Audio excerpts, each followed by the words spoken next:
Salut à tous, je vous fais une petite vidéo concernant le furet pression de chez Karcher notamment. Alors pour info, vous allez retrouver deux types chez Karcher notamment.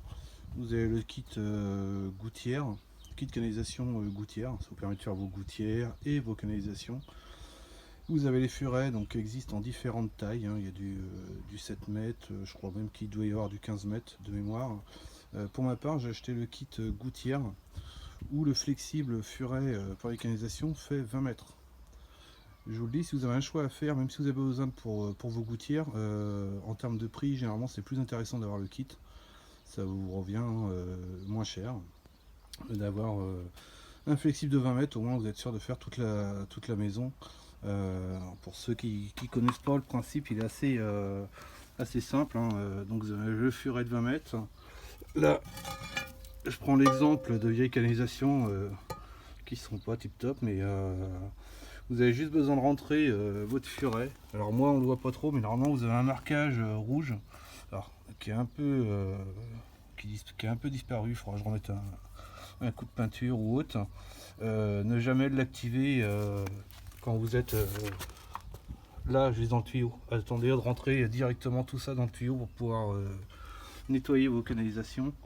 Les canalisations se nettoient pas évidemment que vers la maison. Faites-le aussi vers la sortie. Moi en l'occurrence c'est une fosse septique. Je vais essayer de me cacher ce qui est un faux reflet.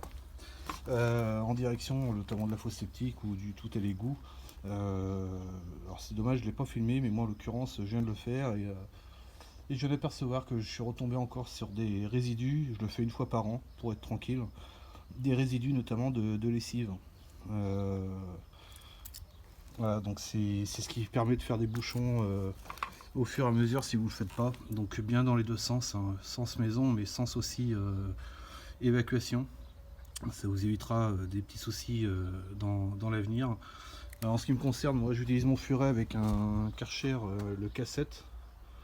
Mais j'avais le K5 avant, ça marchait très bien aussi. Je vois pas de grosse différence dans l'efficacité entre les deux. Donc le K5, si vous avez le K5, marche très bien. En dessous, ça risque d'être un petit peu léger quand même, parce qu'il y a besoin d'avoir un minimum de pression.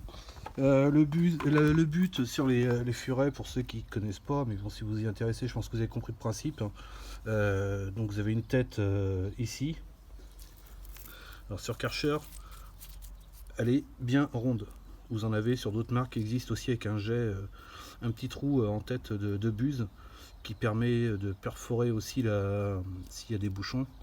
L'inconvénient c'est que vous réduisez votre pression, puisque le but en fait, je ne sais pas si on va le voir, mais vous avez des tout petits trous en fait là au bout de mon doigt, donc vous en avez 4, et quand ça avance en fait, vous avez 4 jets qui sortent comme ça, et qui viennent détruire justement vos bouchons.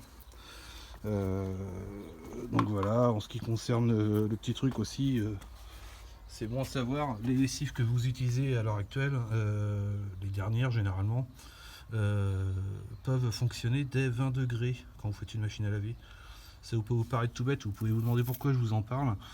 C'est que les nouvelles machines à laver, généralement vous avez des programmes 20 degrés. L'intérêt c'est que c'est déjà d'une moins énergivore au niveau électrique sur la machine à laver, et que les lessives en fait qui sont efficaces dès 20 degrés se désagrègent plus rapidement. L'intérêt, il revient sur les canalisations, c'est que ça peut encrasser un peu moins les canalisations, tout en rappelant que ça sert à rien de mettre 50 tonnes de lessive, ça lavera pas mieux. Donc ça c'est le petit aparté que je faisais par rapport aux lessives, parce que moi je sais que j'ai retrouvé plein de blocs alors c'était pas des blocs à nous, parce que nous il n'y a pas longtemps qu'on a acheté la maison, mais voilà, c'était des blocs de lessive, et pourtant je l'ai déjà fait l'année dernière, et j'en ai encore retrouvé. Donc tout ce qui est lessive, savon, ça colmate quand même pas mal. Voilà, donc petit conseil, plutôt le 20 mètres que le 7 mètres, au moins ça vous coûtera pas plus cher de toute manière. Prenez carrément le kit canalisation. Si vous faites le comparatif, vous verrez que ça vous coûte pas plus cher, bien au contraire. Et puis voilà. Bon, j'espère que ça peut vous aider ou vous guider un petit peu. Là, je l'ai pas mis en fonction, hein, puisque le principe est simple, hein. Vous mettez le furet dans votre canalisation, Et puis bah, vous le laissez avancer, hein, dès que vous allez appuyer sur la gâchette du Karcher, donc votre furet vous le branchez en embout de lance, dès que vous appuyez dessus, le furet va avancer tout seul dans la canalisation. Quand ça bloque, il y a deux solutions, c'est que soit c'est un bouchon, ou soit vous êtes arrivé à un coude. Donc là, bah, il faut essayer de jouer avec le furet, de le tirer, de le faire tourner un petit peu pour qu'il essaye de continuer. Et si malgré ça, ça vient pas, il y a de fortes chances que ce soit un bouchon. Donc là, bah, insistez, hein, faites des allers-retours avec le furet. Moi, je m'en sers pas mal. Hein. Si vous regardez la tête, vous allez voir que déjà, tout ce qui l'entoure, le plastique thermomoulé, bah, il a un petit coup dans la tronche. Hein. Mais bon, voilà. Donc c'est un bon investissement à faire. Voilà, espérons que ça peut peut-être vous guider, vous éclaircir en tout cas sur l'utilisation des furets et à quoi ça sert et comment on s'en sert, etc. Voilà. Bon courage à tous.